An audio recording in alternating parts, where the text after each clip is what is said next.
আচ্ছা, আজকে পালাটা যিনি দিলেন নিশ্চয় বসে আছেন। আমি যখন আসছিলাম উনি আমার কানের কাছে মুখটা নিয়ে গেছে, দাদা আজকের পালা হবে কৃষ্ণ আর গান্ধারী। আচ্ছা, কবি গান হচ্ছে ছন্দে ছন্দের গান, মানে একটা কথার সাথে আর একটা কথার মিল রাখতে হয়। তা উনি বললেন পালা হবে কৃষ্ণ গান্ধারী। তা এই কৃষ্ণ পরে হচ্ছে গান্ধারী, এই নামের সাথে নামের মিল আছে? এদিকে কৃষ্ণ ওদিকে গান্ধারী, মিল আছে? মিল নাই। তাহলে মিলটা করে দিলে ভালো হতো। তা মিলটা কি করুন আপনারা, গান্ধারীর সাথে কৃষ্ণের নামে মিলটা করুন তো, চেষ্টা করুন।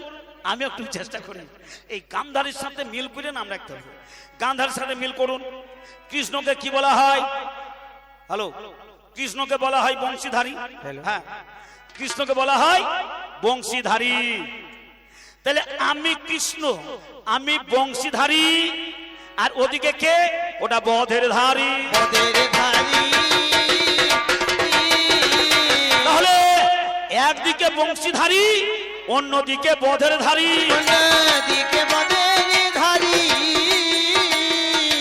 যাকে বলছেন আজ গান্ধারী, আজ শনি শনি ওরে গান্ধারী, আমি তোরে বলে চাই আজ এই গান্ধারী বধের ধারী কেমন করে হয়, একে একে সবারই পর দিয়ে যাই পরিচয়, আপনারা শুনবেন সবাই।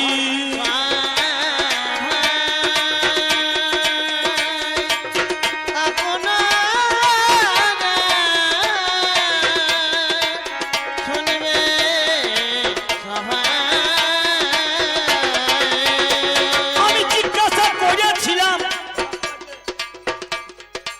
100 কেন মারা গেল তোমারও সন্তান? কারো 10টা 16টা ছেলে হইতেই পারে, সব ছেলে মরে না। 100টা ছেলের জননী তুমি, 100টা ছেলেই মারা গেল, কোন দোষে মারা গেল গো পিসি তুমি বলো? ও কি বলছে? কৃষ্ণ তুমি নিজে মেরেছো, দোষ দিল আমায়, মিথ্যা কথা বলে গেল আজকে সবাই, আমার কোনো দোষ নাই।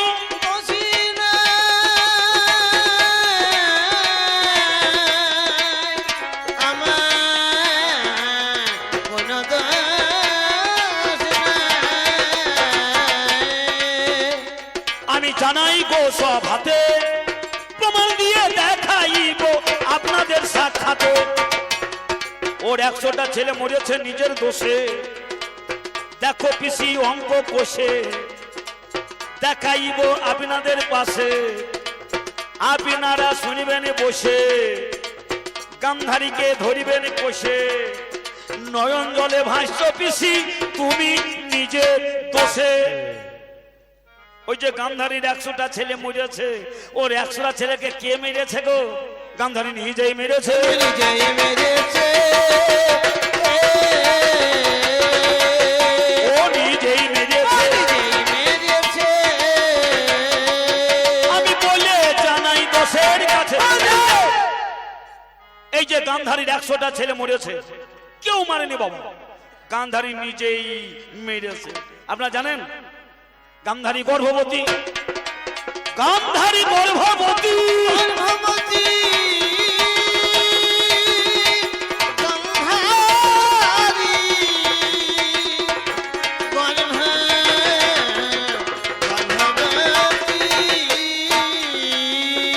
গান্ধারী গর্ভবতী হলো গো যখন, ওরে দেখা যায় গান্ধারীর গরিবেরই লক্ষণ।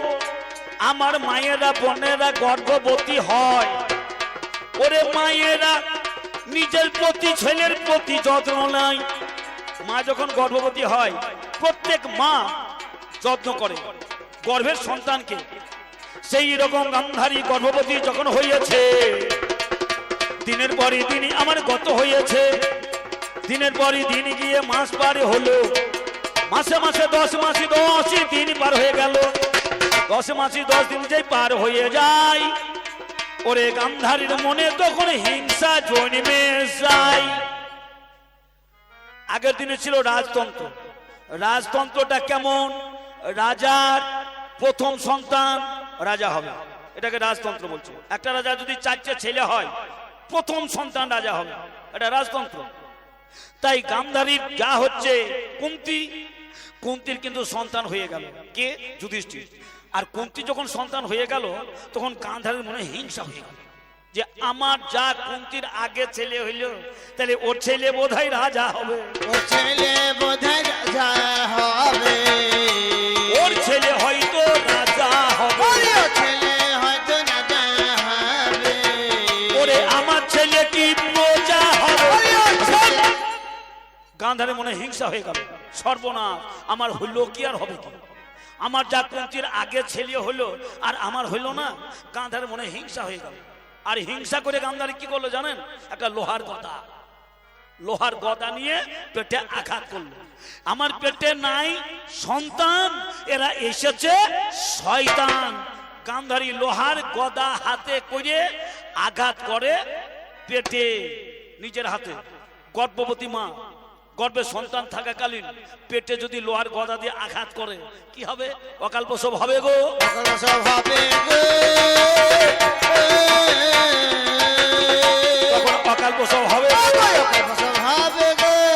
যেই গান্ধারী কুন্তির প্রতি হিংসা করে লোহার গদা নিয়ে নিজের পেটে আঘাত করলো আর অকাল প্রসব হলো। অকাল প্রসব কি হলো গো? অলাবু মানে লাউ, একটা ফুটবলের মতো মাংসপিণ্ড প্রসব হলো, মাংসপিণ্ড প্রসব হলো, একটা মাংসপিণ্ড প্রসব হলো, মাংসপিণ্ড প্রসব হলো। ঠিক যেমন দেখতে হয় লাউ, আর গান্ধারী দেখে কেঁদে করছে হাও হাও। গান্ধারী প্রসব করেছে লাউ, অলাবু। যে প্রসব করেছে লাউ, গান্ধারী কেঁদে করছে হাও হাও, কেঁদে করছে হাও হাও, নারী কেঁদে করে হাও হাও। কেঁদে হাও হাও, আমার কি দশা সবাই দেখে যাও। কেঁদে করে হাও হাও হাও। নিজের গর্ভে সন্তান থাকাকালীন গান্ধারী যে অসময়ে পেটে গদার আঘাত করলো, একটা অলাবু মাংসপিণ্ড প্রসব হয়ে গেল, গান্ধারী ছেলে হলো না। এই দৃশ্য দেখে গান্ধারী নয়ন জল ভাসে,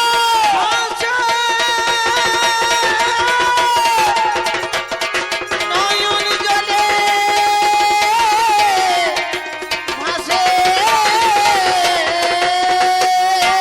ছেলের মা হতে চেয়েছিল, লাউ প্রসব হলো আমার কোন দোষে? এই বলে গান্ধারী করিছে কন্দন, অন্তর্যামী ভগবানই করিল শ্রবণ। অন্তর্যামী ভগবানই কৃষ্ণ শুনে কানে, ওরে বেদব্যাসকে আমি পাঠাই সেইখানে। দৈপায়ন বেদব্যাস গেল আমার গান্ধারীর পাশ। আজ কাঁদছ কেন গান্ধারী? করো হাহু দাস, করো আজ তুমি আমারে প্রকাশ। কনয়াস তুমি আমারে প্রকাশ, কহিছে কথা বেদব্যাস। গান্ধারী তুমি কান্না করছো কেন? বললো আমার গর্ভে সন্তান থাকাকালীন লোহার গদায় আমি আঘাত করেছি, সন্তান পেতে চেয়েছিলাম, একটা অলাবু প্রসব হয়ে গেল, আমায় সন্তান দাও, সন্তান দাও। বেদব্যাস বলছে ঠিক আছে, তুমি তো সন্তান গর্ভে থাকাকালীন তুমি মেরে দিয়েছো, তাহলে এক কাজ করো, তুমি তো সন্তানের প্রসব হতে দিলে না, সম্পূর্ণ হতে দিলে না, অকাল প্রসব করলে, নিজেরই কর্ম ফলে ভাঁজ নয়ন জলে, জানাই গান্ধারী তোমায় খুলে পাবে তুমি ছেলে। সেটা আমার দ্বারাই হবে গো, আমার দ্বারাই হবে গো, সেটা আমার দ্বারাই হবে গো। সেটাই আমার দ্বারাই হবে। তুমি তো সন্তান প্রসব করলে না, অলাও প্রসব করেছো, আমি সন্তান তৈরি করে দিচ্ছি। কিভাবে? বলো তুমি তো আসল সন্তান মেরেই ফেলেছো, আমি নকল সন্তান তৈরি করে দিচ্ছি। কিভাবে?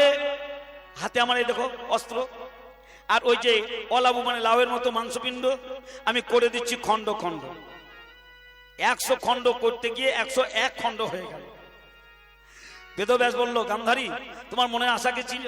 বলে 100টা ছেলে হলে ভালো হতো আর একটা মেয়ে। বলছে সেটাই তোমাকে দিলাম, 100টা ছেলে হবে আর একটা মেয়ে হবে। মেয়ের নাম কি রাখবে? বলে সব শেষে যখন হইল ওর নাম ওই দুঃশালাই থাকবে, দুঃশালা ওই নামটা থাকবে। বেশ, এইবার বেদব্যাস 101 খণ্ড করলো। আপনারা যেমন লাউকে কেটে কেটে খণ্ড খণ্ড করেন, ওই মাংসপিণ্ডকে বেদব্যাস কেটে কেটে কেটে কেটে 101 খণ্ড করলো। দিয়ে গান্ধারকে বললো, গান্ধারী এক কাজ করো, 101টা মালসা নেবে আর প্রত্যেকটা মালসায় ঘি আর মধু দ্বারা এদেরকে জাগে দেবে। ঘি মধু মিশ্রিত করে একটা করে খণ্ড ওই জাগের ভেতরে ভরে দেবে। আপনারা যেমন ধানের বীজ জাগে দেন, ঠিক সেই রকম গান্ধারী 101টা পাত্র নিল আর প্রত্যেকটা পাত্রে ঘি আর মধু মিশিয়ে দিল আর একটা করে খণ্ড ঘি মধু মিশ্রিত পাত্রে ভরে দিল। আচ্ছা বলুন, শাস্ত্র বলছে ঋণ করে ঘি খাও, প্রয়োজন হলে ঋণ করে ঘি খান, মরিয়া যান, দাম দিলেও হবে দাম না দিলে হবে, চলে যান। কেন? মানে ঘি খাওয়া অতি উত্তম। হ্যাঁ, ঘি খাওয়া প্রয়োজন। মধু, মধু তার থেকে আরো ভালো। যত পারেন সকালবেলায় খালি পেটে ওই নিমের পাতা মধু খান, তাহলে মধুটাও ভালো আর ঘিটাও ভালো।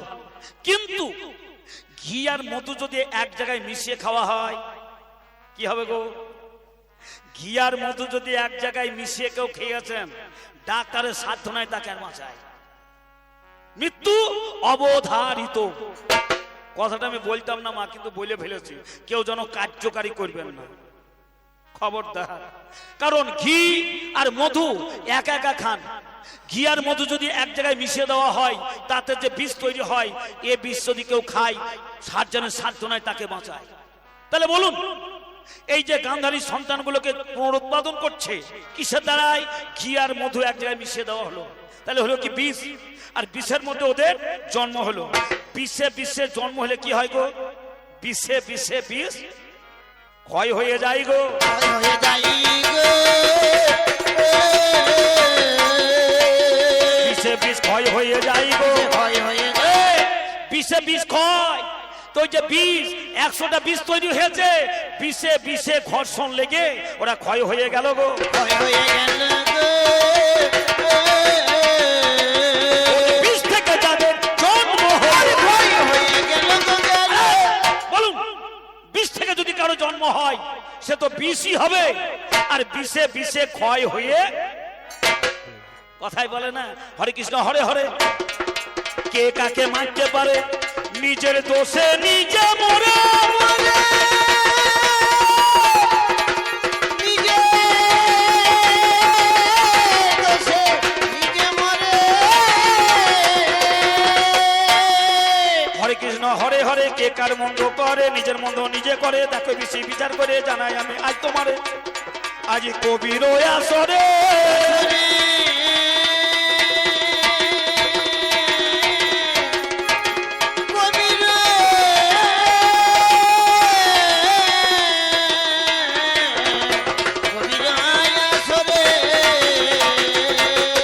ওরে বেদব্যাসের দ্বারাই 100টা ছেলে হয়, আমি জানাই প্রকাশ করি।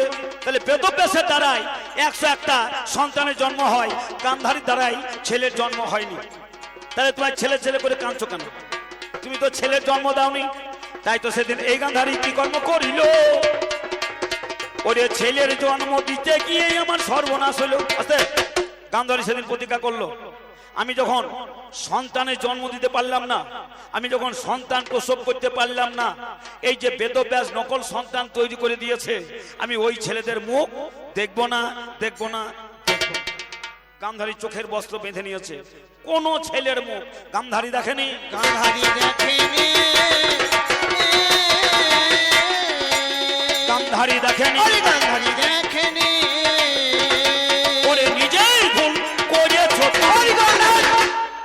বলুন, এমন কোন মা দেখাতে পারবেন যে ছেলেকে জন্ম দেওয়ার পর ছেলের মুখ দেখতে চায় না?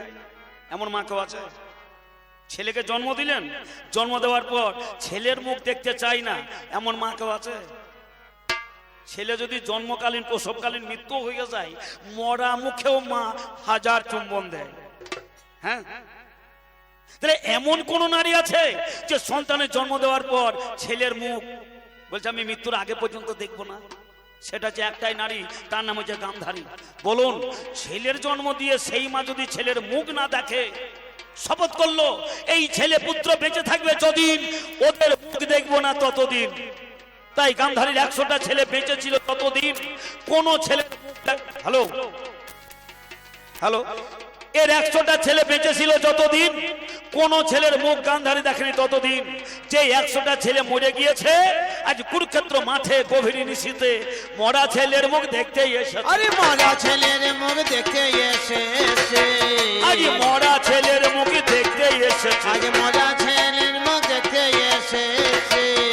তাই তো গভীর নিশীথে এসেছে। বলুন, নারীর চরিত্র ভালো না খারাপ, এই গান্ধারীর চরিত্র ভালো না খারাপ, বিচার করুন, তারপর আমাকে দোষ দেন। তোমার ছেলেরা যখন যুদ্ধ করতে যায়, তোমাকে যখন প্রণাম করতে গেল, তুমি তো নিজেই বলেছিলে যথা ধর্ম তথা জয়, যথা কৃষ্ণ তথা। তাহলে কৃষ্ণ যেখানে জয় হবে সেখানে। তোমার পুত্রকে তো তুমি আশীর্বাদ করলে না, যা পুত্র তোরা জয়ী হয়ে ফিরে আসবি, তুমি এই কথা বলনি? এই কথা বলেনি, এই আশীর্বাদ করনি? এই আশীর্বাদ করেনি। আজ শোনো শোনো গান্ধারী, নিজে সবসময় ছেলের মরণ চেয়ে বসেছিলে, ছেলের মৃত্যু দেখার জন্য তুমি দাঁড়িয়েছিলে, আজ আমাকে দোষ দিতে এলে। কি বলছিলাম? হরে কৃষ্ণ হরে হরে, কে আর মন্দ কে করে, নিজের মন্দ নিজে করে, দেখুন সবাই বিচার করে, বলে জানাই সভা করে।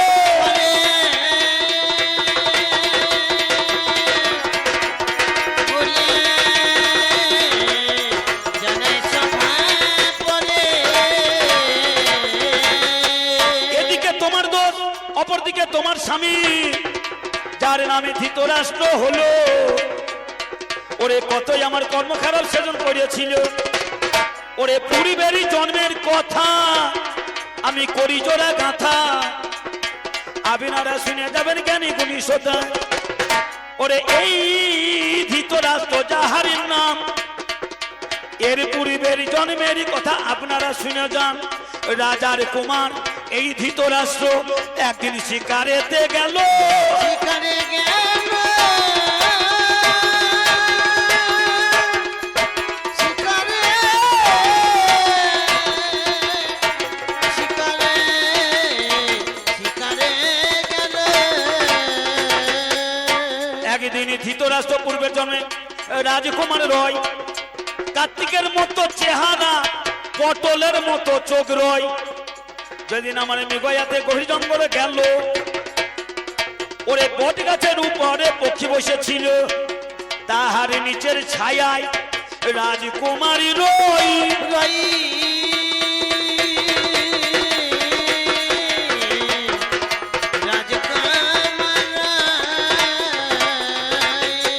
ওরে 100টা পক্ষী আমার বটবৃক্ষের উপরে বাসায় রয়, 100টা পক্ষী আমার বাসা বেঁধেছিল বড় সুখে। ওরে নিচে থেকে ধৃতরাষ্ট্র দেখছে তাহার চোখে, বলছে রাত্রেরই অন্ধকারে হবে রে যখন, ওরে জাল বিছিয়ে 100 পক্ষীকে ধরিব তখন। ওরে রাতে পক্ষী যদি আমার বাসাতে ফেরে, ওরে সারা রাতে থাকে তারা বাসায় যত্ন করে। ওরে দেখতে দেখতে গভীর নিশি যেই না হয়ে গেল, ওরে ব্যাধরূপী ধৃতরাষ্ট্র জাল বিছিয়ে দিল, সেই বলি গাছের উপর জাল বিছাইয়ে দেয়। ওরে 100টা পক্ষী জালে ধরা পড়িয়ে যায়, ওই 100টা পক্ষী জালে ধরা পড়িয়ে গেল। ওরে এইবারই পক্ষীরা কাঁদিতে লাগিল, বলছে ছেড়ে দাও ওগো তুমি, শোনবাদ আজ আমার সাথে কেন করিছ বিবাদ। ব্যাধিরূপী ধৃতরাষ্ট্র পক্ষীদের কই, 100টাকে প্রাণে বধ করবো আমি ধরেছি তাই। ওরে 100টা পক্ষীটাকে জাল বিছিয়ে যেই ধরে নিল, ওরে একা করে 100 পক্ষীকে প্রাণে মেরে দিল। 100টা পক্ষী যখন মারা গেল প্রাণে, সাক্ষী রেখেছিল তারা ওই না জনার্দনে। বলছে শোনো শোনো ভগবান তুমি বিচারো, সবই দিকে আছে ভগবানই তোমার চোখ। এই ব্যাধি যেমন আমাদের 100টাকে বধ করিল প্রাণে, আমার মা কাঁদবে বাবা কাঁদবে, ভগবান সাক্ষী থাকো এখানে। আমরা একটা মা একটা বাবা, আমরা 100 ভাই হই, এই ব্যাধের দ্বারাই মারা গেলাম, তোমার কাছে সাক্ষী আমরা কই। আজ সাক্ষী দেখো ভগবান, এইভাবে ওর 100 ছেলেরই যাবে যখন প্রাণ। আজ সমব্যথী বুঝতে পারিবে তখন ও গো ভগবান। বুঝতে পারছেন? হরে কৃষ্ণ হরে হরে, কে কার মন্দ কে করে, নিজের মন্দ নিজে করে। সেদিন এই ধৃতরাষ্ট্র 100টা পক্ষীকে মেরেছিল, আর এই পক্ষীর পিতা মাতা কেঁদে কেঁদে তাদের নয়ন ছড়িয়ে অন্ধ হয়ে গিয়েছিল। আজ সেই কর্ম ফলে মারা গেল ধৃতরাষ্ট্রের 100 ছেলে। গান্ধারী ভাসছে নয়ন জলে, গান্ধারী ভাসছে নয়ন জলে, এই গান্ধারী ভাসছে নয়ন জলে। গান্ধারী ভাসছে নয়ন জলে। আমি বলে জানাচ্ছি তোমায় খুলে, বলুন কৃষ্ণের দোষ কোথায়? হরে কৃষ্ণ হরে হরে, কে কার মন্দ কে করে। মা, পরের মন্দ করতে গেলে নিজের মন্দ হয়। নিজের মন্দ, নিজের মন্দ হয়। পরের হিংসা করতে গেলে নিজের ক্ষতি হয়। আচ্ছা, পরের যদি কেউ হিংসা করতে যান, পরের যতটুকু হিংসা করবেন আপনার ততটুকু ক্ষতি হবে, একদম হবে। প্রমাণ নেন। পরের ক্ষতি করতে গেলে নিজের ক্ষতি কি করে হয়? আচ্ছা, গাছের ডালে একটা দোলনা বাঁধলেন, দোলনা বেঁধে দোলনাটাকে আপনি সামনের দিকে ঠেলে দিলেন, মানে আপনার বলের দ্বারাই দোলনাটা সামনের দিকে চলে গেল। কিন্তু লক্ষ্য করবেন, আপনার বলপ্রাপ্ত দোলনাটা যতটুকু সামনের দিকে যাবে, আবার ওই দোলনাটা পুনরায় ততটুকু পিছন দিকে ফিরে এসে আপনাকেই ধাক্কা দেবে, দেবে কিনা? তাহলে সামনের দিকে ঠেলে দিলেন আপনি, আর ওদিক থেকে ঠেলে দিল কে? সেই তো ভগবান। সেই তো ভগবান। আজ আবিনারা জেনে জানি সেই তো হলো ভগবান। আপনারা জেনে আচ্ছা, যান। তাহলে পরের মন্দ যে করবে মা, নিজের মন্দ তার হবে 16 আনা। একদিন এক ভিখারি ভিক্ষা করে বাড়ি বাড়ি, এক একজনই একাকি কথা কয়। ভিখারি ভিক্ষা করে পাড়ায় পাড়ায়, কেউ বলে জয় রাধে, কেউ বলে জয় গোবিন্দ, বলে না, কেউ বলে হরে কৃষ্ণ হরে কৃষ্ণ